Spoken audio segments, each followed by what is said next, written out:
नमस्कार, स्वागत है आप सभी का। एफएम न्यूज देख रहे हैं आप और आपके साथ मैं हूं नितीशा बंसल। इस खास बुलेटिन में हम बात करेंगे देवभूमि उत्तराखंड की।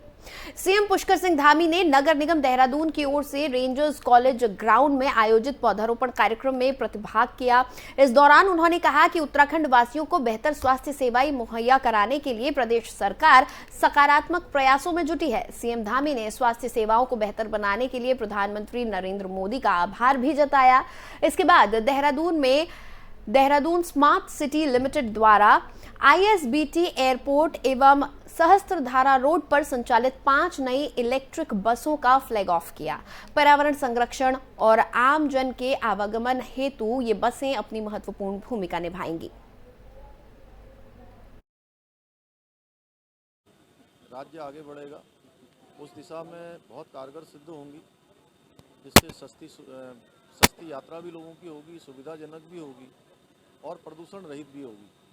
तो तीनों में यात्रा होगी और हमने साथ में यह भी संकल्प लिया है कि इस बार का हमारा हरेला पर्व ये पूरा हम लोग 16 जुलाई से प्रारंभ करके राज्य। और मौसम विभाग ने अगले 4 दिनों के लिए प्रदेश में बारिश का अलर्ट जारी किया है। इसको लेकर मुख्यमंत्री पुष्कर सिंह धामी ने कहा कि मौसम विभाग के अलर्ट को देखते हुए आपदा प्रबंधन विभाग को अलर्ट रहने के लिए, जिलाधिकारियों को भी अलर्ट रहने के लिए निर्देशित कर दिया गया है। अगले 24 घंटों को लेकर जो अलर्ट जारी किया गया है उसको देखते हुए सभी को अलर्ट पर रहने के निर्देश दिए गए हैं। सड़क के यदि अगर बारिश के चलते कहीं पर लैंडस्लाइड हो जाता है, सड़क बंद हो जाती है, तो इसके लिए भी जगह जगह प्रदेश में जेसीबी तैनात कर दी गई हैं। देखिए, हमारे जो भी मौसम के अलर्ट आते हैं, मौसम विभाग द्वारा जो भी पूर्वानुमान बताए जाते हैं, उसके अनुसार हम लोग लगातार काम करते हैं। और इस बार पहले से ही, क्योंकि हर बार ये जो बरसात का सीजन होता है, बरसात का समय होता है, हमारे लिए बहुत चुनौतीपूर्ण होता है, क्योंकि अधिक वर्षा होना, अधिक अतिवृष्टि होना, भूस्खलन होना, ये हमारे यहाँ की सामान्य घटनाएं हैं। और इन पर हम लोग लगातार, आपदा प्रबंधन विभाग हमारा लगातार इस पर काम कर रहा है, जिलाधिकारी लगातार संपर्क में है और 24 घंटे का जो अलर्ट है वो जारी किया गया है, जिससे कि कहीं पर इस प्रकार की घटना हो तो हमारा फौरी रूप से। आगे बढ़ेंगे। बाजपुर में व्यापारियों ने खाद्य पदार्थों पर लगाई गई जीएसटी के विरोध में केंद्र सरकार का पुतला फूंका और सरकार के खाद्य पदार्थों पर लगाई गई जीएसटी को लेकर प्रदर्शन किया है। जीएसटी को वापस लेने की मांग की है। व्यापारियों ने केंद्र सरकार के खिलाफ जमकर प्रदर्शन किया। इस दौरान व्यापार मंडल के जिलाध्यक्ष सत्यवान गर्ग ने कहा कि व्यापारी किसी भी कीमत पर खाद्य पदार्थों पर जीएसटी को नहीं लगने देंगे और उसका पुरजोर विरोध करेंगे। साथ ही उन्होंने सेल्स टैक्स विभाग द्वारा व्यापारियों के प्रतिष्ठानों पर जो छापेमारी की जा रही है उसका भी विरोध किया और व्यापारियों से सेल्स टैक्स विभाग की टीम आने पर व्यापार मंडल को सूचना देने की अपील की। उद्योग व्यापार प्रतिनिधि मंडल का पूरे प्रदेश के अंदर पूरा सप्ताह में सोमवार को हमारा एसडीएम कोर्ट में एसडीएम को ज्ञापन देने का था। मंगलवार को हमने एक अलग प्रोग्राम था हमारा प्रेस विज्ञप्ति का और आज बृहस्पतिवार को पुतला फूंकने का था जीएसटी का।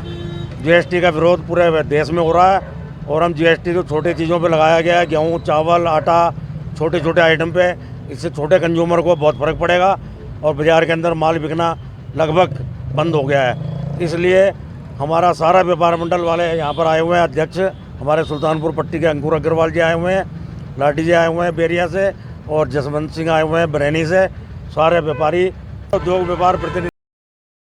उत्तराखंड हाईकोर्ट ने हरिद्वार में 2017-18 में हुई होमगार्ड भर्ती घोटाले के मामले के खिलाफ जनहित याचिका पर सुनवाई की। इस मामले को सुनने के बाद मुख्य न्यायाधीश विपिन सांघी और न्यायमूर्ति आरसी खुलबे की खंडपीठ ने होमगार्ड भर्ती के लिए जारी लिस्ट पर अग्रिम आदेश पर रोक लगाते हुए सरकार व कमांडेंट जनरल होमगार्ड से पूछा कि दोषियों के खिलाफ अभी तक कोई कार्रवाई क्यों नहीं की गई है। इस मामले में company commandant home guard Rakesh Kumar और जिला कमांडेंट होमगार्ड हरिद्वार को नोटिस जारी कर 2 सप्ताह में जवाब पेश करने को कहा गया है।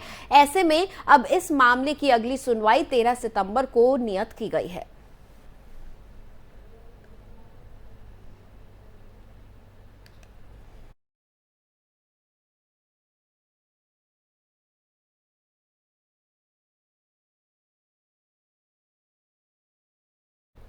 और बाजपुर कोतवाली पुलिस ने 2 युवकों को 341 ग्राम चरस के साथ गिरफ्तार किया है। पुलिस ने पकड़े गए आरोपियों के खिलाफ विभिन्न धाराओं में मुकदमा दर्ज कर उन्हें न्यायालय भेज दिया है।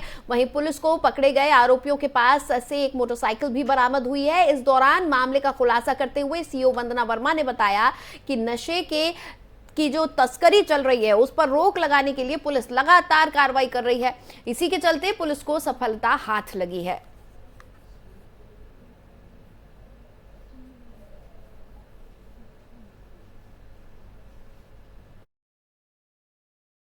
अवैध पदार्थों की तस्करी हो रही है, इसके खिलाफ बाजपुर पुलिस ने लगातार कार्रवाई करते हुए एक मुखबिर की सूचना के आधार पर कल चेकिंग के दौरान बेरिया रोड से हमने 2 व्यक्तियों को गिरफ्तार किया है। इसमें से एक तौफीक अहमद और दूसरा अजय, ये दोनों ही नमूना बरहनी के रहने वाले हैं और इनके द्वारा मोटरसाइकिल में लगभग 341 ग्राम चरस की खेप को ले जाया जा रहा था। तो इसमें इनकी चेकिंग के दौरान इसमें पकड़ा गया है और इनके द्वारा बताया गया है कि बरेली से ये लोग इसको लाते हैं और यहाँ पर किसी अन्य व्यक्ति को बेचते हैं। जो तीसरे व्यक्ति का नाम इसमें आ रहा है उसकी भी इसमें जांच पड़ताल की जा रही है, उसका इन्वॉल्वमेंट क्या है वो भी देखा जा रहा है और इसके आधार पर अभी फ़िलहाल इन दोनों व्यक्तियों का रिमांड किया जा रहा है और माननीय न्यायालय के समक्ष इन्हें पेश किया जा रहा है। अवैध